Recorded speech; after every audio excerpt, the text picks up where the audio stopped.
vault built to survive a nuclear blast, 6 inches of reinforced steel, 10 separate layers of security, heat sensors, magnetic fields, seismic alarms, timed locks, and over one weekend in 2003, someone walked in and emptied it.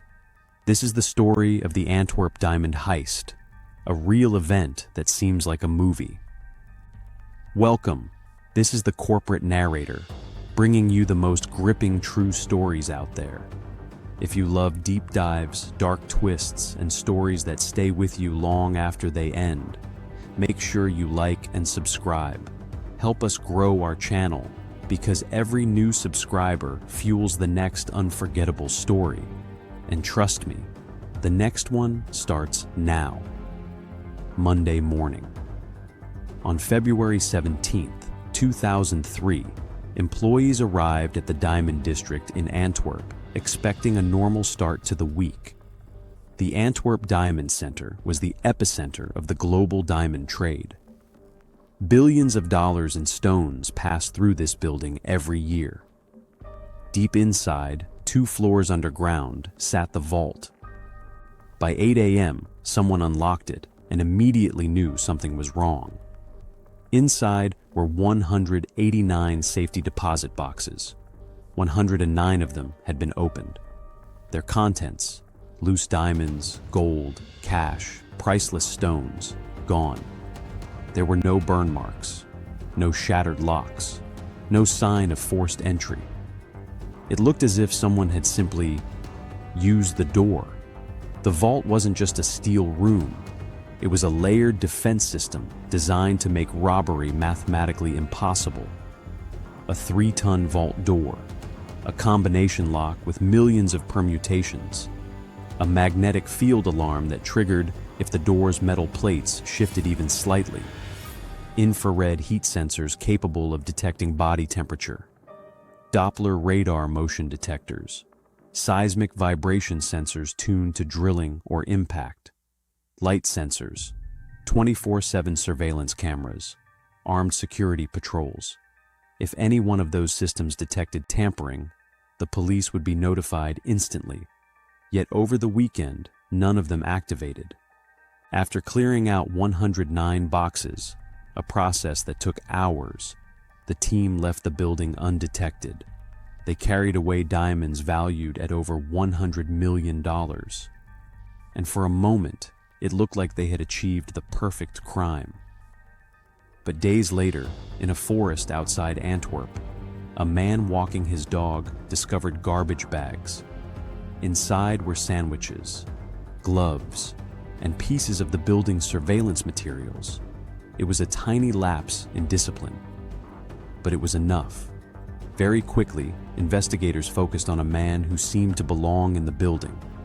His name was Leonardo Notarbartolo, well-dressed, polite, soft-spoken, an Italian diamond dealer who had rented office space inside the Diamond Center for more than 2 years.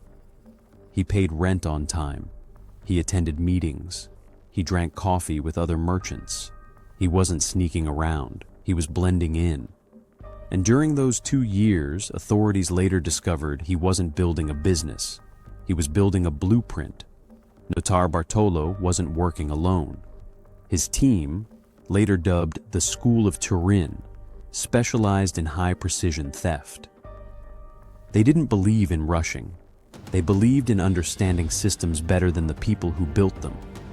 Investigators later learned the crew had constructed a full-scale replica of the vault door and security mechanisms back in Italy.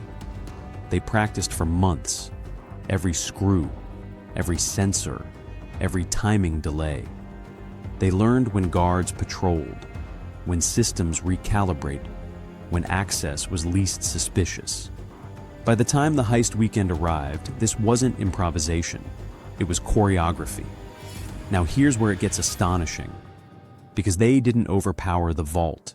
They neutralized it, layer by layer. The infrared heat and motion sensors. The vault contained a combined infrared heat and motion detector, capable of sensing body temperature shifts. The day before the heist, during normal business hours, Notarbartolo entered the vault under legitimate access. While inside, he casually sprayed women's hairspray directly onto the infrared sensor. The fine aerosol film created a temporary insulating layer over the lens. It didn't destroy the sensor. It didn't trigger an alarm. It simply dulled its ability to detect thermal changes. During the actual heist, the team also used polystyrene panels, lightweight insulating material, to shield their body heat as they moved within the vault area. To the system, the room temperature barely changed. The magnetic field alarm on the vault door. The vault door was protected by a magnetic contact system.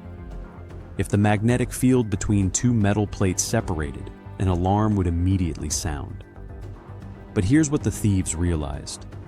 The system only monitored continuity. So earlier, during legitimate access, they had slightly loosened the screws holding the magnetic plates in place. On the night of the robbery, they carefully removed the plates and inserted a custom-cut aluminum plate that maintained the magnetic field connection even while the door was technically open. To the alarm system, the door was still closed. The combination lock investigators believed the combination was obtained through careful observation and possibly miniature hidden cameras placed during earlier visits, because there was no evidence of forced dialing or manipulation. The lock was opened cleanly, as if by someone who knew the code. Seismic and vibration sensors. Drilling or hammering would have triggered seismic alarms instantly, so the crew avoided power tools entirely. They used hand tools only, slow, controlled pressure devices designed to minimize vibration. And because they had rehearsed extensively on their replica vault, they knew exactly how much force to apply without triggering detection thresholds. No sudden shocks, no sharp impacts, just quiet mechanical precision. Light and surveillance cameras. Inside the antechamber, cameras recorded activity. The team covered them with black plastic bags. But covering a camera would normally trigger a light sensor alarm. So before doing so, they taped over the light detection sensors to prevent the system from recognizing sudden darkness. They even removed and later attempted to dispose of internal surveillance tapes, which leads to their only real mistake of leaving behind the evidence in the forest. The thieves didn't break into the Antwerp Diamond Center. They became part of it. They rented offices, paid dues, built trust, and studied the system so thoroughly that when they finally opened the vault, they weren't forcing it. They were operating it. Notarbartolo was arrested and later convicted. But here's the part that still unsettles investigators. Most of the diamonds were never recovered. Loose stones don't carry serial numbers. Once recut and sold, they disappear into the global market forever, which means somewhere in the world, someone may be wearing a diamond from the most sophisticated vault heist in modern history, and they would never know it. If you made it all the way to the end, thank you for watching. Seriously, it means more than you think. Before you go, I want to hear from you. What story should we cover next? And how can we make these videos even better for you? Drop your ideas, feedback, or even the darkest cases you've heard of down in the comments. Help us grow this channel into something unforgettable. And until the next story, stay curious.